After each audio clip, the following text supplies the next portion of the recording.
Hola a todos, buenas tardes. Es un gusto saludarlos y agradecemos a todos por estarnos acompañando. También estamos transmitiendo desde nuestro Facebook Live de Virtual Educa. Estamos muy contentos de poder tener este panel de los desafíos de los procesos de virtualización en la educación superior y agradecemos inmensamente a Virtual Educa y a nuestros expertos que nos están acompañando en la tarde de hoy.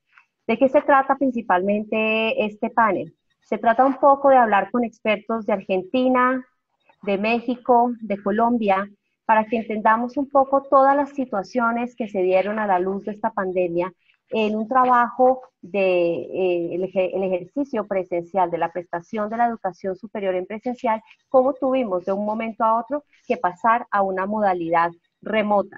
Una modalidad que muchas instituciones ya venían trabajando y aquí tenemos líderes de ese tipo de modalidad que han tenido que ayudar también a este ejercicio pasar de lo presencial a lo remoto o virtual, de alguna manera a sus compañeros, a los docentes, a todo un equipo administrativo, pero sobre todo el seguir atendiendo a los estudiantes para mantener una educación de calidad.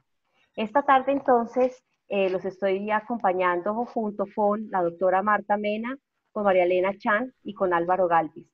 Ellos han preparado unas breves presentaciones que se van a tomar alrededor de unos 8 minutos, en los cuales ellos van a responder preguntas a cómo asumieron sus instituciones todo el ejercicio de la cuarentena, si se mantuvieron algunos escenarios de prestación de servicio educativo desde lo presencial, qué medidas tomaron sus universidades para mantener la prestación de servicio educativo, cuánto tiempo se tardaron en poder operar en el nuevo sistema, al mismo tiempo que tuvieron que hacer sus estudiantes y docentes para poder mantener este servicio y, por supuesto, conocer cuál es ese balance hasta el momento, ya que han pasado alrededor de 2 meses y medio aproximadamente, dependiendo del país que estemos hablando, o más o menos unos 2 meses, cuáles son los balances que ellos han tenido.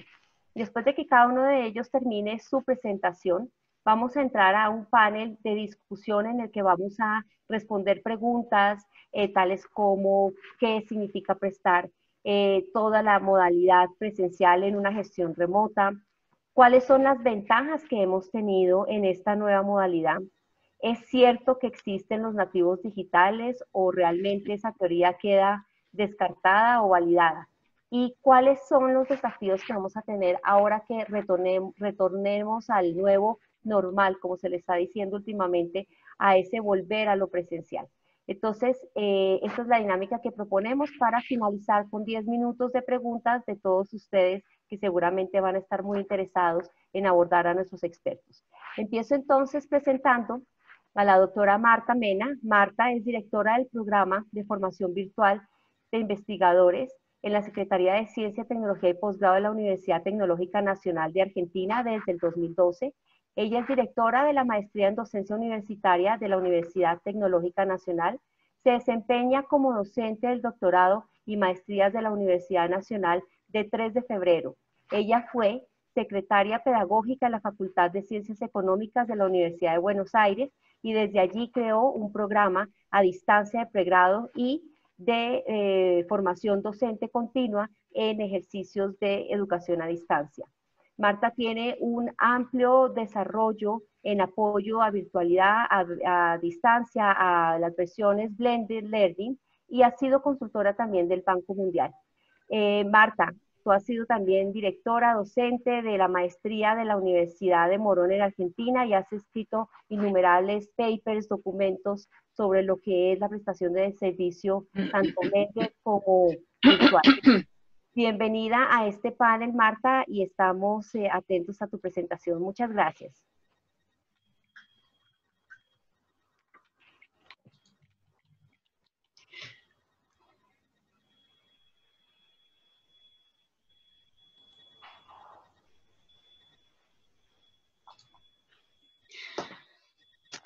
Bueno, buenas tardes para todos. Estoy aquí en Buenos Aires, de Argentina, y quiero iniciar mandándole un saludo allá donde esté a José María Antón, el referente de muchos años de Virtual Educa. Nos emociona pensar que estamos aquí y que él no está. Bien,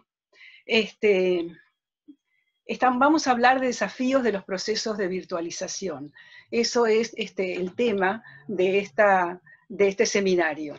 En principio, lo que quiero alertar es que el inicio de los procesos de virtualización no se han dado con la pandemia, son muy anteriores, es decir, cuando comienza la sociedad de la información y del conocimiento, se dispara de alguna manera, comienzan a haber lentos procesos de virtualización, habiendo desde ya hasta lenta metamorfosis de las aulas presenciales que empiezan de alguna manera a integrar algunos aspectos de la tecnología y de las lógicas de la sociedad de la información y del conocimiento. Pero claramente este proceso se dispara hace muy poquito, hace un poco más de 2 meses, 3 meses, con la pandemia, con lo que yo llamo el apagón de la presencialidad. Lo he denominado de esta manera, es decir, de repente, de un día para otro, dejamos de tener presencialidad,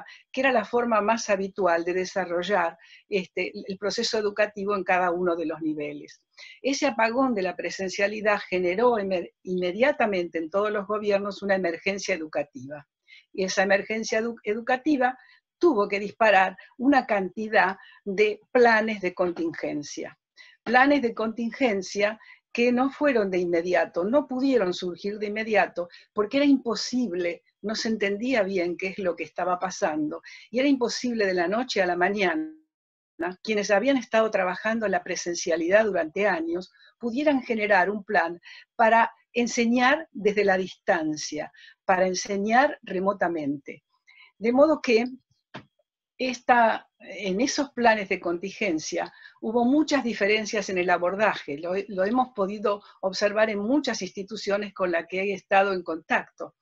Esas diferencias estuvieron dependiendo del nivel educativo del que se trate. No es lo mismo elaborar un plan de contingencia para los primeros años de la escolaridad, para el nivel medio, para el nivel superior o la universidad. Esto plantea algunas diferencias.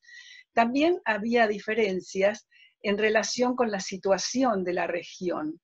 No es lo mismo tampoco un plan de contingencia para una institución educativa en el medio de una ciudad, con todo el equipamiento disponible, que en una región aislada o en una región desfavorecida. Aquí hubo realmente muchas diferencias en el planteamiento de esos planes de contingencia. También, según el tipo de equipamiento con el que se contaba y la conectividad, si se tenía o no, esos planes de contingencia tuvieron grandes diferencias, no pocas, grandes diferencias. Y la última de las consideraciones que creo, de los factores que creo que han afectado o que han intervenido en este establecimiento de diferencias de abordaje, es la actitud y la formación de los docentes. Y digo actitud porque evidentemente hay muchos docentes que no tenían ningún interés de ingresar en la educación a distancia, habían tenido prejuicios hacia la modalidad o no habían tenido ningún contacto con ella y consideraban dificultoso ese acceso de pronto a una modalidad que no manejaban, que no habían elegido. Y también diferencias en cuanto a la formación en el uso de tecnología. Esto determinó que los planes de contingencia fueran muy diferentes y que no podamos establecer una regla. Claramente lo que sí podemos decir es desde mi punto de vista, no se hizo educación a distancia o educación virtual desde el punto de vista formal, como lo entendemos lo que la desarrollamos, sino que se hizo una enseñanza de contingencia. Se hizo lo que UNESCO a través de IESAL está denominando hasta Corona Teaching, es decir, una enseñanza especialmente diseñada con un dispositivo que era propio de la emergencia. Ahora, ¿cómo se dieron o cómo se desarrollaron estos planes de contingencia y sobre todo, cómo se diseñaron esos dispositivos que permitieran a los docentes seguir comunicados de alguna manera y no interrumpir en cualquiera de los ciclos el ciclo académico, digamos? Bueno, En términos generales, cuando tuvimos que intervenir los que habíamos trabajado en educación a distancia, planteamos la necesidad de que esos sistemas debían cumplir por lo menos 3 condiciones básicas y simultáneas para poder realmente atender lo que se planteaba atender en la emergencia.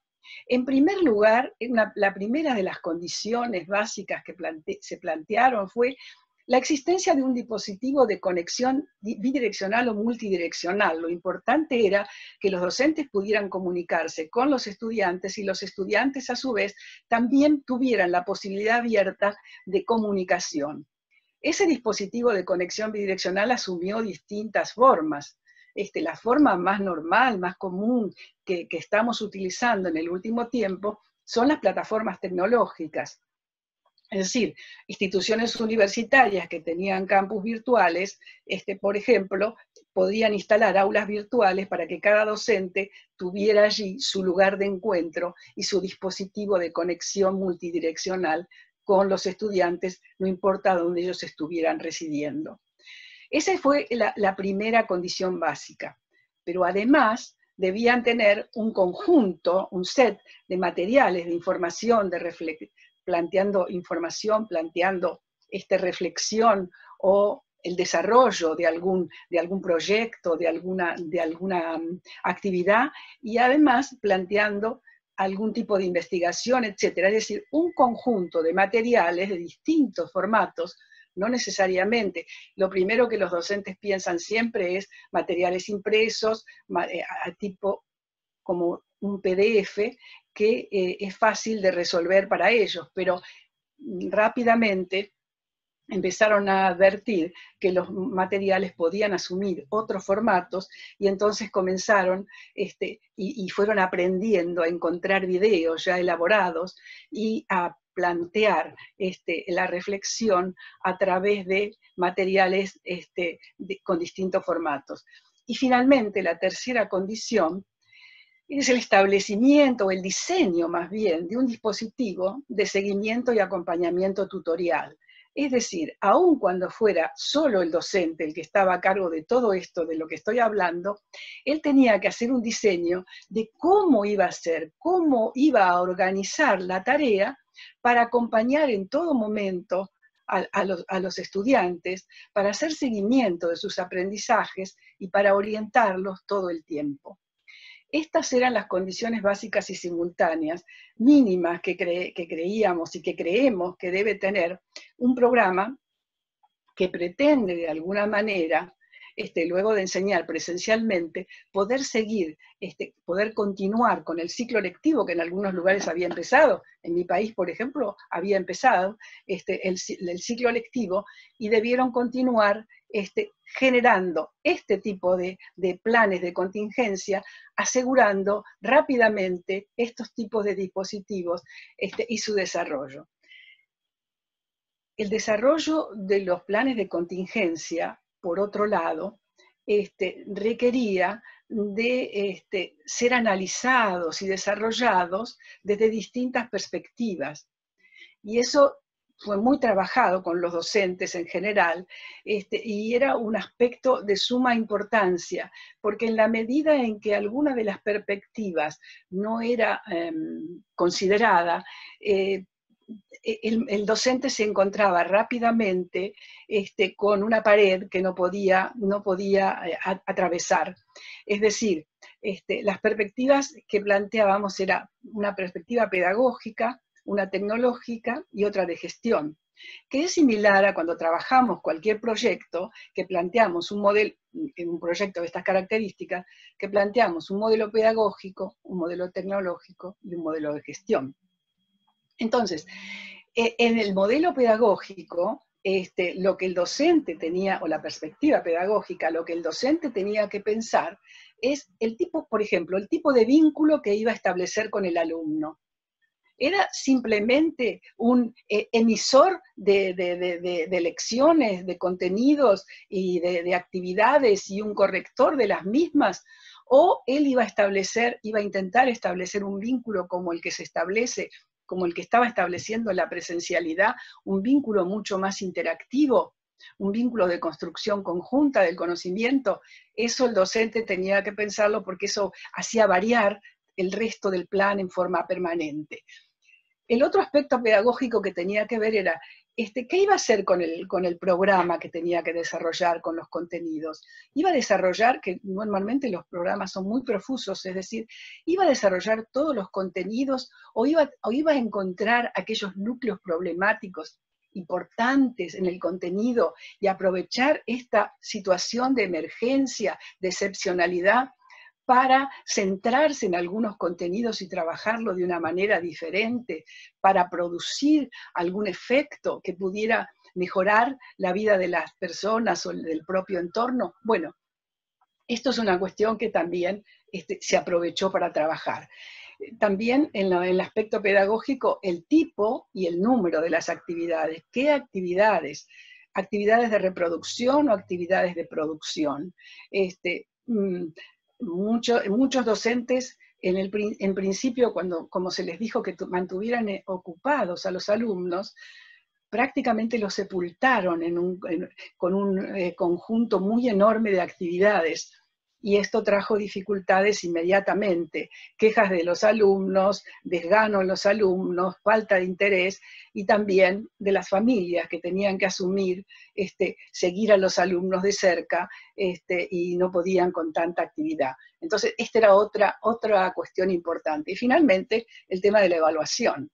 Este aspecto debió ser analizado, y es un aspecto que no es fácil de definir, ni siquiera hoy está puesto sobre la mira el tipo de evaluación que vamos a desarrollar, imaginémonos en un cambio de modalidad como el que se estaba produciendo.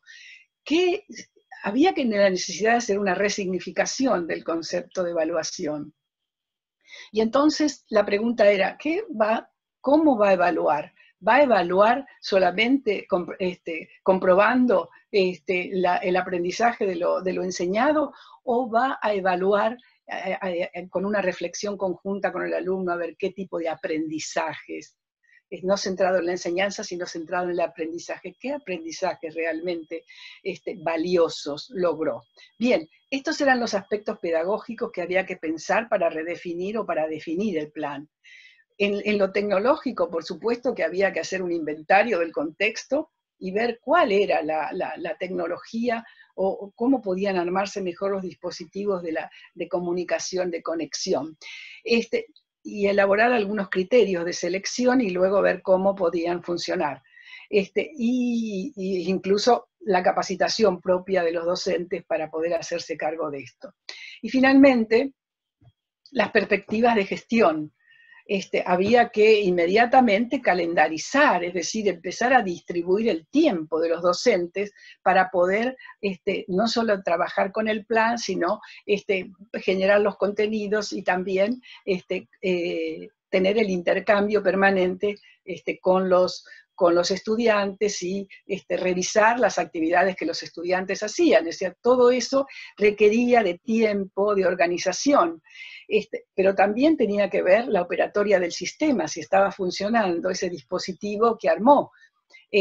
Controlar el funcionamiento de la tecnología, si tenía una tecnología más, en principio nueva para él y para los estudiantes, hacer los ajustes que tenía que hacer en su plan. Y finalmente, lo que siempre decíamos, lo decíamos con una sonrisa, pero lo decíamos muy en serio, la necesidad de tener un plan B.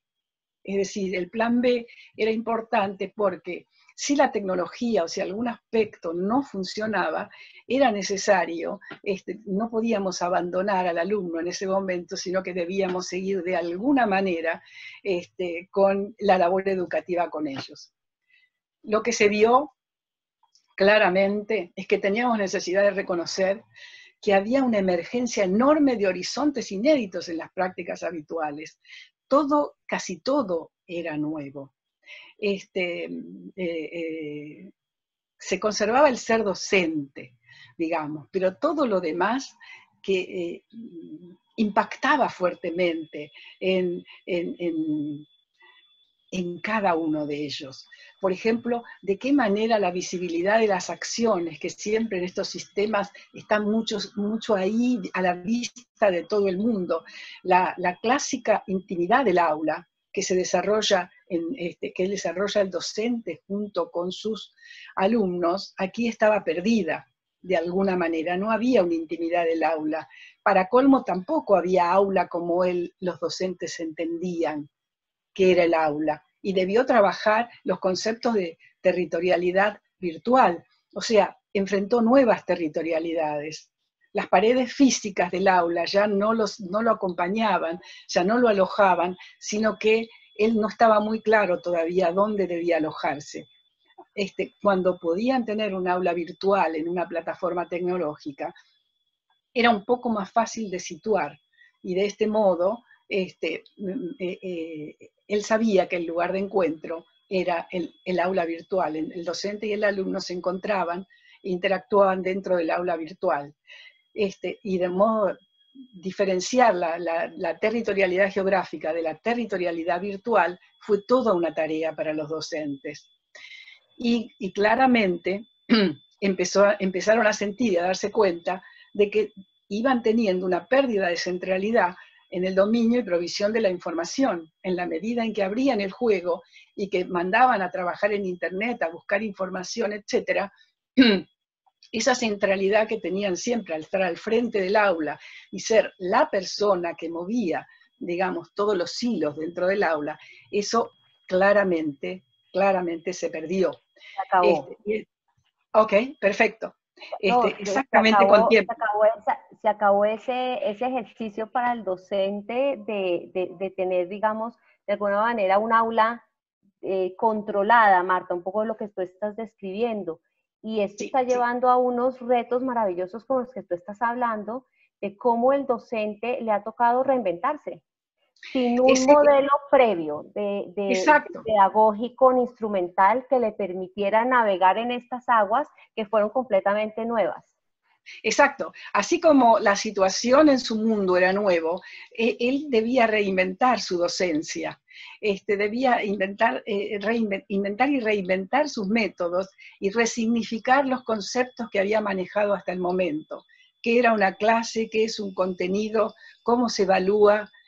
¿Cuál es el lugar de encuentro con el alumno? Etcétera. Yo puse esta última diapositiva porque creo que es lo que nunca tenemos que olvidar.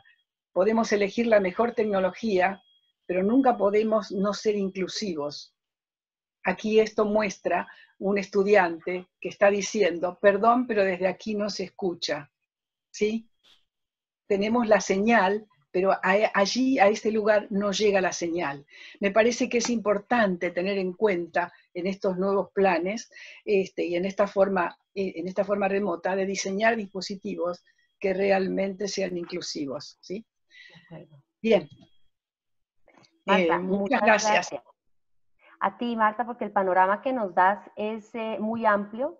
Creo que la experiencia que estás comentando pues no es ajena a ninguno de los países, no solamente en Latinoamérica, sino alrededor del hemisferio. Hemos visto que esos son los problemas más comunes que se están observando por parte de los docentes, y gracias por ese panorama, sobre todo por esa invitación que haces un poco al docente de aprovechar el escenario. No sabemos cuándo cese este ejercicio, puede que se prolongue aún más o puede que en pocos meses ya estemos de nuevo en un nuevo escenario, pero sin importar la modalidad en la que podamos estar trabajando, me parece que se debe rescatar muchísimo lo que tú hablas del plan B, siempre estar con el plan B listo bajo el brazo, porque tanto los docentes como las instituciones no sabemos que venga, y menos después de este ejercicio. Muchas gracias, Marta.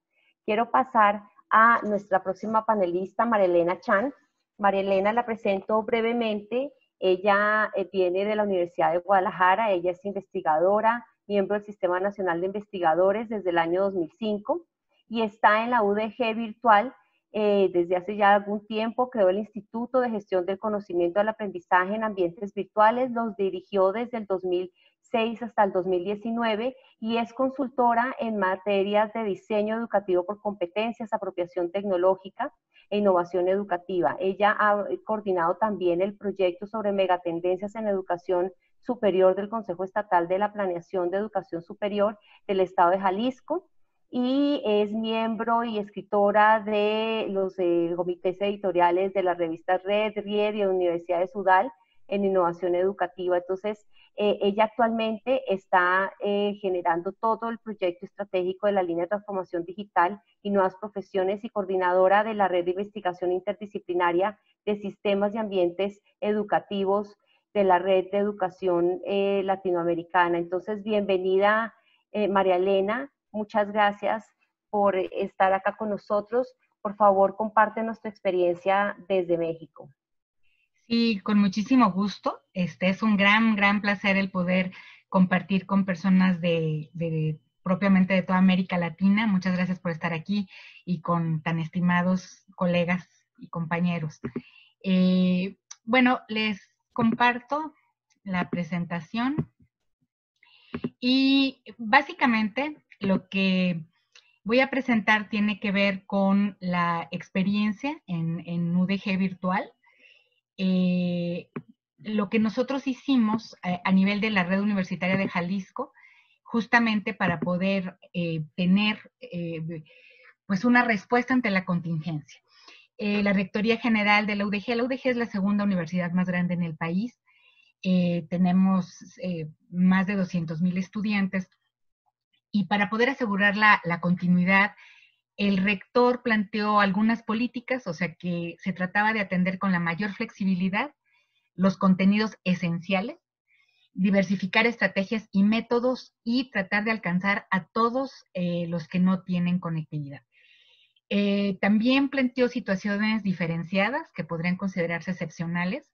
En este caso, reconocer la gente con menos experiencia online y no forzarlo. Tener, por supuesto, en cuenta las posibilidades de conectividad o acceso y dejar también fuera de lo que sería la evaluación, digamos, ordinaria, las prácticas de campo que no podían ser realizadas por obvias razones. Dejó en los profesores la decisión de métodos y condiciones de evaluación y también se procuró un plazo extra para regularizar a todo lo que no se haya podido culminar en línea. La atención fue inmediata, empezamos el 21 de marzo, propiamente cuando en México se inició con lo que llamamos la jornada de sana distancia. Para que tengan una idea, la estructura de la UDG tiene centros a lo largo de todo el estado de Jalisco. La red universitaria cuenta con centros metropolitanos y con centros regionales. Y en el gráfico lo que quería yo mostrarles es el acceso a Internet. En la zona metropolitana, los que no tienen acceso de Internet doméstico va desde el 8.8 los que menos, o sea, el porcentaje dentro de un centro universitario de los que menos tienen es el 8%. Y de los que menos tienen acceso es el 22.7, que corresponde casi a los de nivel medio superior. Y también ustedes pueden ver ahí los que tienen y los que no tienen computadora, que también es un dato muy importante, porque podemos ver que casi la mitad de los que menos tienen estarían en zona metropolitana y es ligeramente más alto en los regionales. Sin embargo, el acceso a Internet doméstico, ustedes pueden ver ahí la gran diferencia, ¿no? Es casi el doble los que no tienen acceso en centros regionales. Entonces, para nosotros eso era un dato muy importante respecto a cómo proceder. ¿Qué pasa en la UDG? Que cuenta con el centro donde yo misma laboro, que es UDG Virtual, que es un centro universitario, pero que solo trabajamos en línea. En el modelo universitario de la UDG, este campus virtual, digamos, tiene sus propias carreras, tiene sus propios estudiantes, y obviamente nosotros no paramos. Para nosotros fue exactamente igual todo. Pero entramos a ayudar en esta contingencia a los centros que no tenían ya instaurada la modalidad. ¿Qué hicimos? Pues básicamente capacitación para plataformas que ya, para las cuales ya tienen cierto conocimiento y hay coordinaciones en todos los centros que han tratado de impulsar el uso, tanto de Moodle como de Google Classroom. Les dimos nociones de diseño instruccional en microcursos, también de docencia en ambientes virtuales, cómo producir video educativo. recursos informativos, en general cosas prácticas que les pudieran ayudar a habilitar sus clases, y armamos un grupo en Face que es un acompañamiento permanente para las dudas que se llama Ningún Profe se queda atrás, ¿no? Y en él tratamos de estar todos compartiendo nuestras experiencias. Yo levanté un poco del sentir de algunos de los profesores que han estado viviendo esta contingencia y la formación en UDG, y podríamos decir que las opiniones son que les ha supuesto, por supuesto, mayor esfuerzo, y que el esfuerzo ha estado sobre todo en traducir sus notas, sus presentaciones, porque han tendido a lo que ya decía Marta con mucha claridad, a hacer como una traducción de la clase, ¿no?, a la virtualidad de manera muy puntual. Entonces, eso les implicó un gran esfuerzo. Muchos notaron que a pesar de tener cierto dominio tecnológico, se reconocen con carencias didácticas específicas para la modalidad. Algo que también fue un tanto sorprendente para algunos es que se reconoció que las habilidades digitales de los jóvenes no bastan cuando estamos hablando ya de tratar de aprender por su cuenta, porque lo que más falta en todo caso es la actitud o la disciplina para el autoaprendizaje, ¿no? Y eso ha costado mucho trabajo. Algunos profesores han dicho que han logrado mucho mayor seguridad en cuanto al manejo tecnológico en este tiempo, y fue como echarse un clavado al agua fría, pero aprender en la marcha, y entonces ahora se sienten mucho más seguros, y que reconocen la necesidad de evaluar distinto, ¿no? Que no es una modalidad en la que se pueda trabajar de la misma manera. Hay, digamos, ¿qué avances y riesgos puedo notar yo? Y un poco también ligando a lo que Marta nos exponía en una experiencia mucho más planetaria, ¿no? De lo que hemos estado escuchando en los diferentes países, en los grupos en los que hemos podido compartir ideas. Yo creo que podemos ver avances y riesgos. Por un lado, yo estoy de acuerdo en que no se ha vivido una educación a distancia o una educación en línea como tal.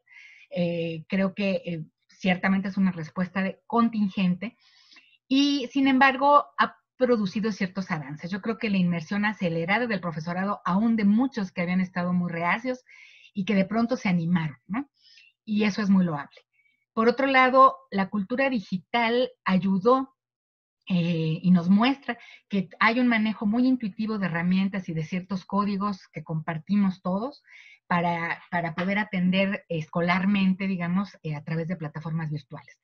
También se demostraron institucionalmente las ventajas de la modalidad y el reconocimiento a áreas especializadas, porque de pronto no siempre se ha tal vez reconocido del todo la capacitación que tienen las áreas que tenemos décadas tal vez haciendo esto, y que a veces no se han sentido que sean tan necesarias para formar o capacitar a los otros, salvo en esta situación en la que hubo realmente emergencia. ¿Cuáles son los riesgos? Yo creo que puede haber una confusión, sobre todo a nivel de la gestión, de la administración, de la educación en general, de que se trata de muchos profesores que saben armar cursos y que con eso basta, ¿no? Yo creo que eso puede ser un riesgo porque ciertamente creo que ha quedado muy claro, para mí al menos es un poco el mensaje central en el que yo quisiera plantarme, el hecho de que la educación en línea requiere de una gestión especializada y que no es el esfuerzo de individuos diseñando cursos y haciendo su mejor esfuerzo, sino que tiene que haber cierto soporte, tanto técnico como de diseño, como de gestión de tiempos, de la proporcionalidad de las actividades, para que los estudiantes ni los profesores acaben locos con la saturación. Tiene que haber un modelo que de pronto en este eclecticismo, digamos, de pronto para los estudiantes sobre todo es muy confuso. Entonces, también hay un riesgo de suponer que la educación en línea es meramente la traducción de un modelo de clase con el espacio tal y como ya lo señalaba Marta, y no redundo en ello, y que se ignore que hay una gran cantidad de procedimientos, herramientas distintos, ¿no? Y también me parece que podemos tener a la vista una enorme divergencia. Por un lado puede haber una tecnología muy avanzada que nos permite producir nosotros mismos los recursos, cosa que antes era imposible de pensar, hacer videos rápidos, ¿no? Infografías rápidas. Ahora lo podemos hacer con facilidad, sin embargo, los modelos a veces son lo más atrasados, ¿no? Clases expositivas, muy verticales, etcétera. Entonces yo creo que podríamos ir pensando en cómo avanzar a tendencias didácticas que están mucho más de avanzada y más probadas en las modalidades en línea. La formación por retos y desafíos, resolver problemas, los casos, los proyectos, las prácticas en simuladores y prácticas guiadas. Yo quisiera poner énfasis en esta parte porque seguramente tiene más que ver con un futuro, o sea, cuando pensamos y qué viene, pues una exploración, creo yo, de estas cosas creativas en las que sin duda los profesores con esta inmersión acelerada que tuvieron se van a sentir mucho más cómodos y acompañados, ¿no? Pero yo creo que por ahí para mí estaría un poco también el debate, ¿no? ¿Qué tanto se trata de seguir en el esfuerzo individual de tantos miles de profesores, ¿no? O cientos de miles, o si se trata también de aprovechar estas organizaciones que tienen ya la experiencia en la gestión y pueden apoyar de otras maneras. Muchas gracias. María Elena, gracias. Muy valioso tu punto de vista y sobre todo ese acompañamiento que han hecho a muchísimos docentes en Jalisco. Dejas planteada una inquietud que me parece muy valiosa y es, han estado preparados sin duda para apoyar a los docentes en la transformación, en la visualización y con todos los recursos educativos apropiados. Sin embargo, de pronto la pedagogía y toda la didáctica que se está desarrollando por parte del docente a veces no estaba muy preparada para asumir nuevos recursos y nuevos medios, y ahí es donde deja ese panorama de pregunta de cómo podemos avanzar, porque la tecnología va a estar ahí siempre. La idea es apropiarla de la mejor manera, que tú hablas, por supuesto, de las clases expositivas, que ante eso pues puedes tener una maravillosa presentación o un muy buen recurso, inclusive un simulador virtual, pero ¿qué tanto lo vamos a aprovechar si seguimos teniendo dinámicas anteriores? Y también, bueno, no estábamos preparados para este cambio tan súbito, entonces ahí quedan muchas preguntas. Es muy interesante la experiencia que nos conversas, María Elena, muchísimas gracias. Ahorita ya seguimos en nuestro panel de preguntas. Perdón un segundo, Marta. Alguien me avisa por el chat que la presentación mía no se vieron las diapositivas. Yo no sabía que no se veían, no me di cuenta que no se veía. Voy a dejar la presentación para compartirla con todos los demás, ¿sí? Perfecto, gracias, Marta. Bueno, ahora quiero presentar al profesor Álvaro Galvis. Él es profesor titular de la Universidad de los Andes e investigador y asesor en innovaciones educativas del Centro de Innovación en Tecnología y Educación Conecta, TE. Es ingeniero de sistemas y computación con maestría y doctorado en educación, y son muy conocidos sus aportes a la ingeniería de software educativo, a la planeación estratégica de informática, a la creación y facilitación de ambientes virtuales de aprendizaje, así como a la evaluación de efectos e impactos de innovaciones educativas apoyadas en las TIC. Él ha escrito varios artículos, libros y es coeditor internacional del Journal de Educational Technology in Higher Education. Gracias, Álvaro. Tengo el gusto de conocerte desde hace muchos años y en Colombia reconocemos toda tu amplia experiencia y conocimiento en estos temas de innovación. Así es que cuéntanos cómo ha sido tu perspectiva y qué se ha venido haciendo precisamente desde la Universidad de los Andes en asumir este nuevo panorama. Mil gracias, Marta, y me siento muy agradecido con Virtual Educa por esta oportunidad.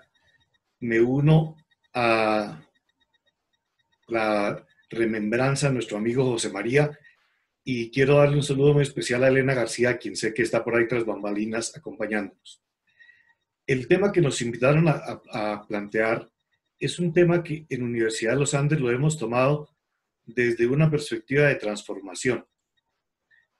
Y básicamente el asunto está en que en la universidad, si bien la gran mayoría de los pregrados son en modalidad presencial, también tenemos una muy buena cantidad de apertura, en particular en lo que es extensión a través de MOOCs en modo virtual, y una gran mayoría de programas en modalidad blended o híbrida a nivel de formación avanzada. Es decir que de lo que estamos hablando no es de integración de tecnología, de lo que estamos hablando es de cómo lograr que en cualquiera de estas tres modalidades pues haya aprendizaje activo, y eso quiere decir centrado en el estudiante y en los grupos, Se puede implementar una vieja política de la universidad en términos de flexibilidad curricular y pedagógica, pero lo que no es tan vieja ni tan universal es la posibilidad de dar un apoyo apoyado o enriquecido con tecnologías digitales. Si pensamos en la virtualidad, obviamente que los MOOCs son 100% virtuales y usan toda la tecnología del mundo. Somos socios de Coursera y somos muy afortunados en poder expandir nuestras fronteras a través de esos medios. Tenemos una gran proyección a nivel de posgrado en lo que es uso de ambientes blended, pero no es, digamos, el estándar. También tenemos posgrados presenciales enriquecidos con tecnología. Y en la presencialidad tenemos de todo.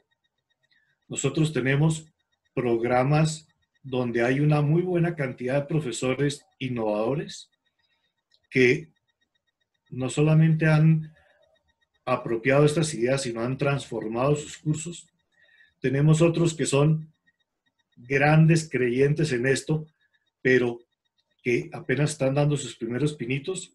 Y también tenemos los que esto los cogió de sorpresa. Entonces, el gran reto fue cómo poder cambiar de manera que esto a todos nos sirviera. La estrategia fue cambio incremental, multidimensional y con acompañamiento. Lo de con acompañamiento ya nos lo comentó Marta Mena y también estoy seguro que María Elena hizo referencia a esto. Lo de incremental tiene que ver con esto último que les acabé de contar. Tenemos una diversidad muy grande de profesores presenciales, sobre todo si consideramos que hay gente de planta y hay gente de cátedra. Cátedra en Colombia significa que trabajan para dictar una clase, pero no son profesores permanentes investigadores. ¿Qué hicimos? Reconocimos las diferencias. Y entonces, por un lado, abrimos una cantidad muy grande de oportunidades autocontenidas para sensibilizar y motivar. Webinars, podcasts, testimonios de colegas. Para eso creamos una página que se llama virtualidad.uniandes.edu.co y que ustedes ven aquí, digamos, un pequeño facsímil. Por otro lado, a aquellos que les llamó la atención lo que vieron en estos recursos, pues les ofrecimos la oportunidad de explorar estrategias pedagógicas apoyadas en uso de tecnologías. Y esa exploración también fue bastante autocontenida y muy basada en casos.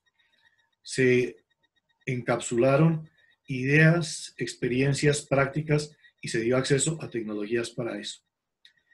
Al que ya iba avanzado en estos terrenos, le dimos la oportunidad de avanzar hacia la enseñanza remota, como explorando métodos activos de enseñanza apoyados en tecnologías. Y esos métodos activos de enseñanza no quisimos hacerlos demostrativos, quisimos hacerlos experienciales. Y, perdónenme que me pasé, y en gran medida aplicamos pedagogía invertida en el sentido de que tratamos de que llegaran con conocimiento básico y que pudieran, a través de algo que ustedes ven aquí abajo, acompañar el cambio docente por demanda, asesoría pedagógica, tecnológica o para producción multimedia, darles la oportunidad de llevar a la práctica eso en contexto. Lo mismo pasa con las tecnologías. Definimos una cantidad muy grande de oportunidades de apropiar herramientas, pero abrimos la posibilidad de solicitar que hubiera una asesoría por parte de un pedagogo, un TICE, que es un tecnólogo que entiende de educación, y de gente de producción y soporte. Quienes ya tenían este camino recorrido tuvieron la oportunidad, y lo estamos haciendo a gran escala, de vivir en talleres para diseño de unidades de aprendizaje, diseño de una unidad de aprendizaje. ¿Por qué? Porque normalmente cuando hacemos una innovación educativa nos toma 6 meses rediseñar un curso, 6 meses probarlo y por lo menos otros 6 saber si eso funcionó. Aquí no teníamos esa posibilidad. A los estudiantes, lo que hicimos fue en un portal que está pensado exclusivamente para ellos y de que es de la Decanatura de Estudiantes, montamos en agora.uniandes.edu.co/vida virtual una serie de recursos para entrarle a temas que nosotros quisimos saber qué era lo que le llamaba la atención. Entonces, esto no nos lo inventamos nosotros. Esto nos lo inventamos trabajando conjuntamente con los estudiantes del Consejo Estudiantil. ¿Qué es lo que les inquieta a los estudiantes? Y en este portal de vida universitaria virtual encuentran todo tipo de recursos, unos expositivos, otros vivenciales, etcétera, sobre cómo ser un estudiante en la red, cómo escoger y cómo sacarle el jugo a herramientas tecnológicas, cómo pedir cuidado emocional cuando yo estoy desde la casa, cómo hacer actividad física, deporte cuando estoy trabajando por mi cuenta, cómo cuidar mi salud y mis hábitos saludables, cómo aprovechar lo digital para generar cultura digital, cómo apuntarle al empleo desde la virtualidad, cómo obtener apoyo financiero, cómo participar en la comunidad en la que cada uno pertenece. Y el desafío es prepararnos para que a la altura del próximo semestre logremos una nueva normalidad con innovación transformadora. Y eso el próximo semestre no es ahorita en el verano. El verano por decreto va a ser totalmente virtual, aquello que se puede hacer virtual, y por eso le estamos dando tanto soporte a los que han decidido que van a ofrecer cursos en la virtualidad. Allá no es obligatorio. ¿Qué es lo que cuidamos?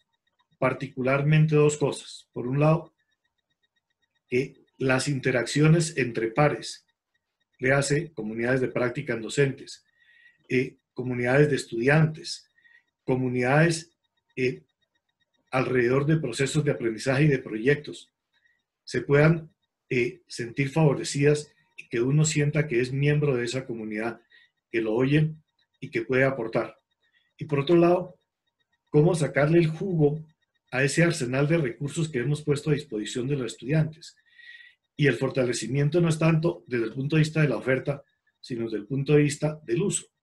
Queremos que los profesores crecientemente le saquen el jugo a esto.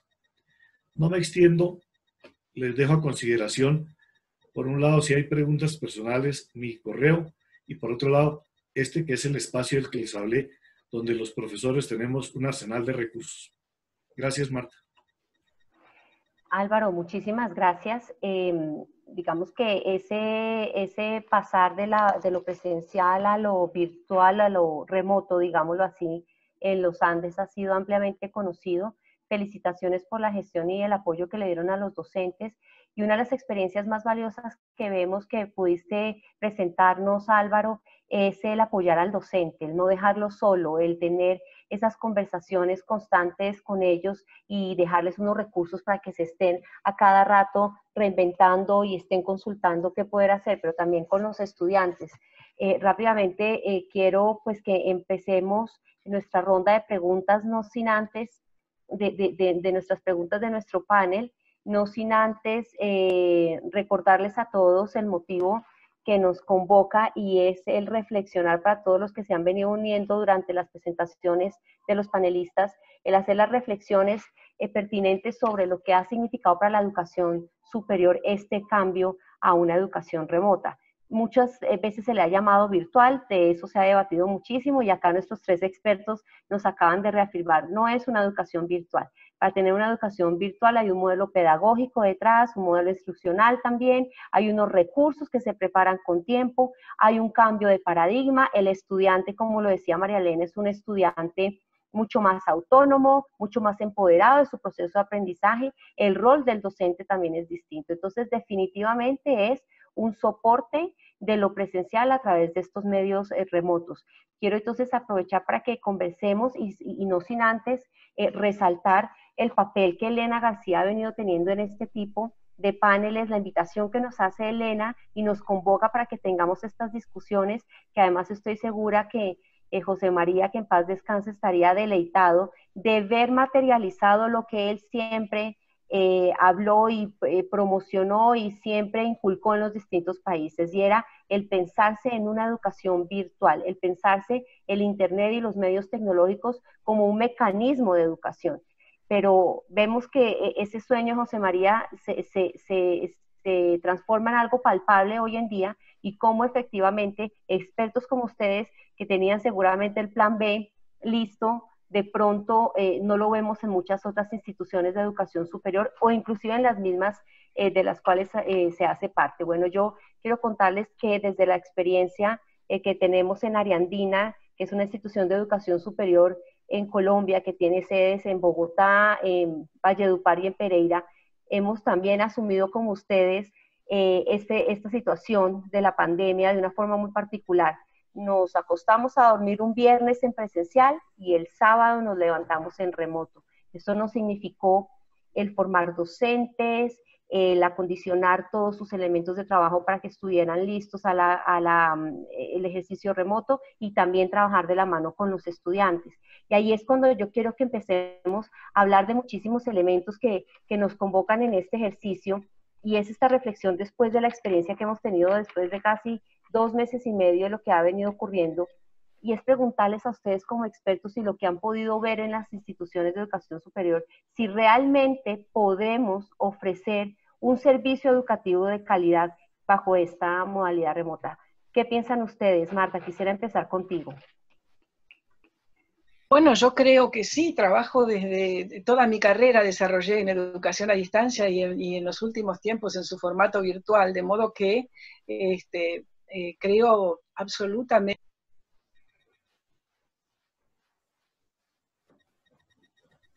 No te estoy oyendo, Marta. ¿Están oyendo a Marta? Fíjense, Marta, lo cerraron, ahora lo abrí de nuevo. Sí. Bien. Okay. ¿Se escucha ahora? Sí. Te estamos oyendo. Bien. Bien, yo decía que desarrollé toda mi carrera en la modalidad a distancia, pasando por distintas generaciones hasta el actual en su formato virtual, y creo absolutamente que se puede ofrecer un sistema de calidad, pero a condición, no es simplemente enunciar que sí, que se puede, es a condición de que el diseño de estos planes tengan en cuenta todas las condiciones necesarias, toda la fundamentación teórica y los equipos. Aquí hoy no hablamos de los equipos, es decir, estábamos hablando de cómo preparamos a los docentes que han tenido que entrar a enseñar en la emergencia, pero en un sistema a distancia no es un docente, en un sistema a distancia es un equipo. Entonces, uno de ellos es un integrante del equipo, el equipo con distintos roles. Es por eso que los distintos roles aseguran un diseño completo que atiende a las verdaderas necesidades para enseñar y para aprender. Absolutamente creo que esto es posible y lo muestran importantes instituciones universitarias y de otro nivel que existen en el mundo y que enseñan a distancia y que están consideradas desde todo punto de vista como instituciones de excelencia. Gracias, Marta. ¿Cuál es tu perspectiva, María Elena? Sí, yo estoy totalmente de acuerdo, y justo es lo que decía yo en el cierre de mi presentación, de que finalmente la gestión es una gestión especializada, y lo que habría que plantear es que estos centros de apoyo en cada institución han sido muy diferentes los modelos. Tenemos desde las universidades totalmente en línea, como las universidades que son más híbridas. El caso de lo dije, como lo planteamos, nosotros tenemos un campus virtual y lo demás no es virtual, pero esta especialización en la gestión es fundamental porque se debe trabajar justamente colaborativamente. No es lo mismo el profesor en su soledad tratando de hacer una producción que, aunque las herramientas ahora lo permiten y muchas cosas las pueden hacer por su cuenta con una cantidad de esfuerzo altísima, tiempo, energía, ¿no? Pero cuando hay los apoyos, o sea, especializados, todo fluye más fácil. Y yo creo que el mensaje sería, no podemos dejar a los profesores cargar todo el peso, ¿no? Lo que hay que hacer es justo estas áreas especializadas, hacer este trabajo, no solo de formación, es todo el trabajo también de gestión, ¿no? Gracias, gracias, María Elena. Álvaro, ¿cómo ves tú esta pregunta? Desde tu experiencia, ¿cómo lo ves? Mira, yo creo que hay una confluencia de dimensiones en la respuesta a esa pregunta. Por un lado, tenemos la seguridad de que los profesores disciplinarmente están preparados. Ese es su negocio. Algunos de ellos están metodológicamente sintonizados y tecnológicamente también, otros no tanto.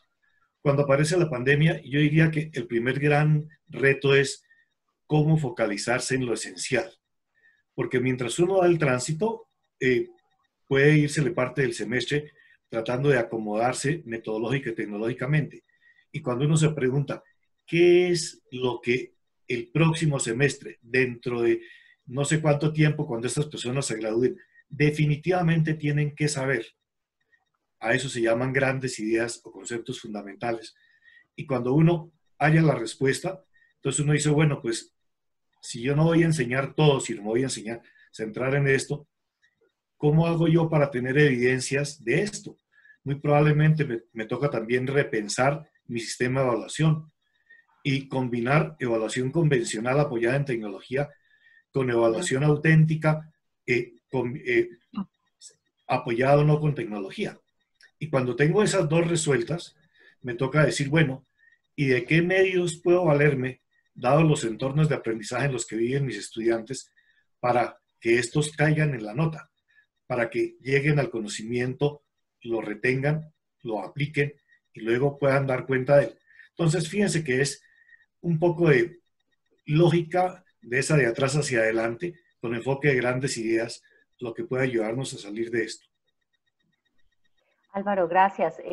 Puedo concluir de los elementos que exponen cada uno de ustedes tres, que este andamiaje del funcionamiento presencial en lo remoto no solamente dependió, por supuesto, de la muy buena voluntad y el heroísmo mismo de los docentes, sino también de toda una infraestructura administrativa detrás que estuvo soportando y tecnológica que los estuvo soportando.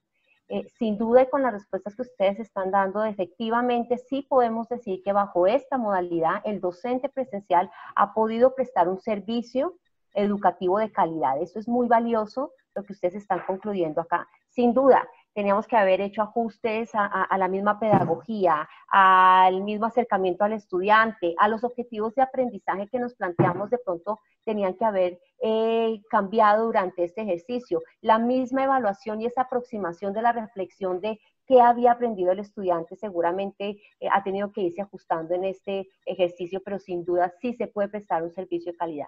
Yo tengo una pregunta, estamos muy cortos de tiempo y hay preguntas muy valiosas en el chat, pero no me puedo cerrar nuestra ronda antes sin preguntarles a ustedes ese paradigma que se ha venido hablando de unos años atrás sobre el nativo digital. ¿Es cierto que existe ese nativo digital? ¿Ustedes realmente creen que esa teoría queda validada o queda completamente refutada? Marta, ¿tú qué opinas? Yo creo que ese mito de la asimetría invertida de los nativos digitales, me están escuchando, ¿verdad?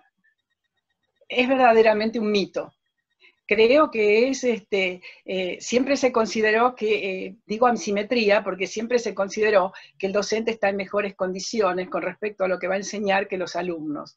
Desde el advenimiento de la sociedad de la información y el conocimiento, pareció que los estudiantes que tenían muchas habilidades para manejar dispositivos tecnológicos sabían más que el docente. Entonces era verdaderamente una asimetría invertida y lo convertían en un nativo digital que podía enseñar al docente y que trajo muchas dificultades porque los docentes empezaron a pensar que no iban a poder lograr esas habilidades que tenían los alumnos para manejar los dispositivos tecnológicos. Pero lo que hemos comprobado es que podían manejar esos dispositivos tecnológicos para manejarse en las redes y para la gamificación, digamos, para los juegos electrónicos, básicamente. Cuando se trataba de aprender a través del uso de tecnologías, allí mostraban sus debilidades. Cuando se trataba de diferenciar entre la información válida que encontraban y la información no válida, allí también tenían dificultades y necesitaban en todo momento la ayuda, el acompañamiento, la comprensión y la orientación de un docente. Allí es cuando cayó totalmente el mito, y ya ninguno de nosotros hablamos de nativos digitales como aquellos iluminados que podían enseñarle a los docentes cómo manejar tecnología para aprender.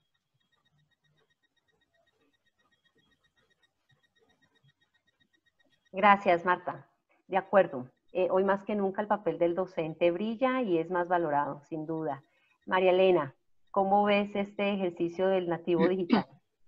Y bueno, yo creo que desde el principio fue una etiqueta que funcionó bien como una metáfora, no sé, que muchos utilizaron para poder distinguir, ¿no? La cultura o estos, digamos, como estas hibridaciones o diferenciaciones más bien generacionales, pero nunca hubo realmente un fundamento de investigación empírica acerca de esto. Y creo que en estos momentos es que nos damos cuenta de algunas cosas. Yo creo que ciertamente, y de acuerdo a lo que yo exponía, hemos encontrado que los estudiantes tienen facilidades para muchísimas cosas, manejar el lenguaje audiovisual, se, se pueden acomodar fácilmente a las plataformas, a los dispositivos, intuitivamente manejan muchas cuestiones que tienen que ver con aparatos, el software, ¿no? Muchas de esas cosas les pueden ser familiares, pero no es generacional, es de acceso, ¿no? Lo mismo una persona mayor, pero que tiene acceso. Es un problema también pensar que en países como los nuestros, particularmente hablo del caso mexicano, donde veíamos estas proporciones de la población que tienen acceso o no la tienen, el problema no es de edad, ¿no? El problema es de acceso y de apropiación de esa cultura.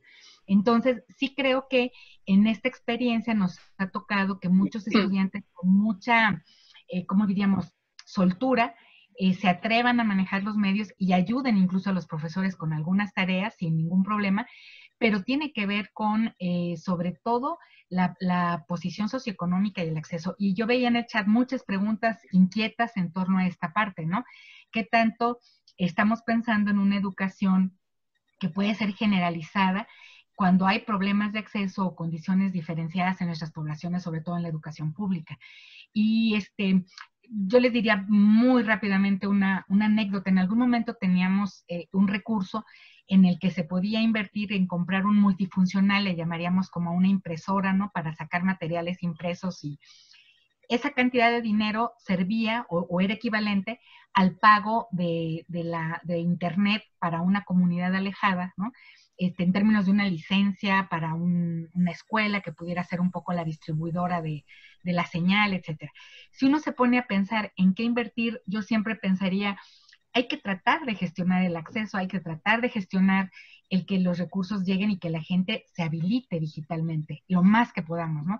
Pero ciertamente no podemos dejar de pensar en que cualquier medio que estemos tratando para distribuir, digamos, contenido y actividad, permita de alguna manera el que la gente acceda, y para ello es más el diseño a veces que ni el acceso, porque la gente a veces puede ir a un lugar y conectarse, puede ir a un café, les llamamos café internet aquí, o a un cibercafé, pero lo que no podemos hacer es ponerles tal cantidad de actividades que tengan que ir al cibercafé todos los días y pagar por horas de estar ahí, ¿no? Entonces, tiene mucho que ver con diseño y dosificación, ¿no? Claro, María Elena, y ahí das con un punto muy importante que quiero concatenar con la experiencia de Álvaro, y es cómo entonces hace el docente, dado que ya ese mito del nativo digital queda completamente revaluado, cómo hace entonces el docente para poder generar la motivación al estudiante, a un estudiante que no ha estado acostumbrado a utilizar estos medios tecnológicos para su formación, sino más como para un ejercicio en redes, para publicar videos, etcétera. ¿Cuál es el papel ahí del docente? Que es una docente que tampoco es que esté muy entrenado en estos medios, y cómo hace él entonces para llamar su atención, para cautivarlo y para engancharlo en todo el proceso formativo. Yo creo que independiente de los medios que uno utilice, uno tiene que entender a su estudiante. En la medida en que uno conoce sus intereses, sus expectativas, aquellas cosas que lo motivan, es posible que uno logre plantearles retos que sean significativos y uno pueda proponerles actividades que tengan sentido para ellos. Si lo que hay que hacer es asomarse a las 9 de la mañana y estar de 9 a 10 oyendo lo que luego uno va a poder consultar en un enlace. Pues uno le pide a la novia que encienda el computador y uno luego ve el enlace y entonces no hizo nada. Pero si lo que hay que hacer es una exploración de aquellas cosas que tienen que ver con lo que uno tiene que aprender, porque cuando abran a las 9 de la mañana, el profesor va a decir, bueno, aquí en este Padlet yo quisiera que cada uno coloque aquellas cosas que halló y vamos a discutirlas, ahí sí no hay novia que valga. Entonces, le toca a uno ponerse a trabajar en eso. De acuerdo, bueno, ya, gracias Álvaro, muy interesante la perspectiva que presentas. Les quiero contar que ya para finalizar, hemos estado mirando las preguntas en los chats y hay muchísimas de diversas connotaciones, pero veo una que resulta muy particular y es la evaluación. ¿Qué recomendaciones, Marta, María Elena, Álvaro, y por favor, siéntanse libre de empezar primero el que desee? ¿Qué recomendación le dan a los docentes, a los administrativos y a las personas que nos están viendo de cómo poder evaluar en este ejercicio remoto, sobre todo de profesores y alumnos que vienen de un modelo presencial? Sigue, María Elena, por favor. Y bueno, yo compartiría un poco la experiencia en UDG virtual y la que yo recomendaría para, incluso por supuesto los cursos presenciales, ahí no importaría tanto la modalidad, sino cada vez tendemos más a tratar de evaluar el uso que se le da al conocimiento, no el conocimiento en sí mismo, ¿no? Entonces yo ponía un poco al final de la presentación, evaluar cómo se resuelven problemas, cómo se resuelven casos, evaluar por proyectos, evaluar con informes de práctica, pero evaluar más el hacer.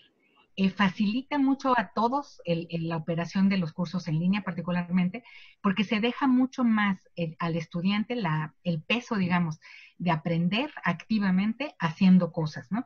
Y a la hora de evaluar, evaluamos los productos de esas cosas y no una enorme cantidad de tareas, ¿no? Dosificadas a lo mejor casi de día a día, desde el control de las lecturas, etcétera. Yo creo que es más cómo lo usaron, cómo lo aplicaron y ahí tratar de evaluar cuánto se aprendió. Gracias, María Elena. Yo creo que deberíamos, de una vez por todas, tomar la decisión de resignificar el concepto de evaluación y de tratar por todos los medios de bajar la ansiedad con respecto a, y la obsesión por la evaluación. En los niveles superiores, los docentes en términos generales están muy preocupados por cómo evaluar. Ya venían ocupados y preocupados en la presencialidad. Cuando sucede esta emergencia, esta preocupación se acrecentó y se acrecentó sobremanera. Es decir, ahora en la virtualidad, ¿cómo vamos a evaluar? ¿Cómo vamos a comprobar que la identidad? ¿Cómo vamos a controlar los resultados de esa evaluación si no está presente, si no puedo tener sobre él la vigilancia que normalmente se ejerce en una evaluación presencial en un aula en la universidad? Porque nosotros estamos trabajando en otros sistemas, pero en la presencialidad estas cosas todavía funcionan. Entonces, creo que lo que hay que trabajar no es todavía, bueno, sí también, por supuesto, pero cuáles son las estrategias de evaluación más utilizables, sino trabajar el propio concepto de evaluación. ¿Qué tengo que evaluar? ¿Evalúo lo que enseñé o evalúo qué aprendizajes y qué transferencia a la práctica y a su vida el alumno pudo hacer con aquellas cosas que estuvimos analizando en la clase?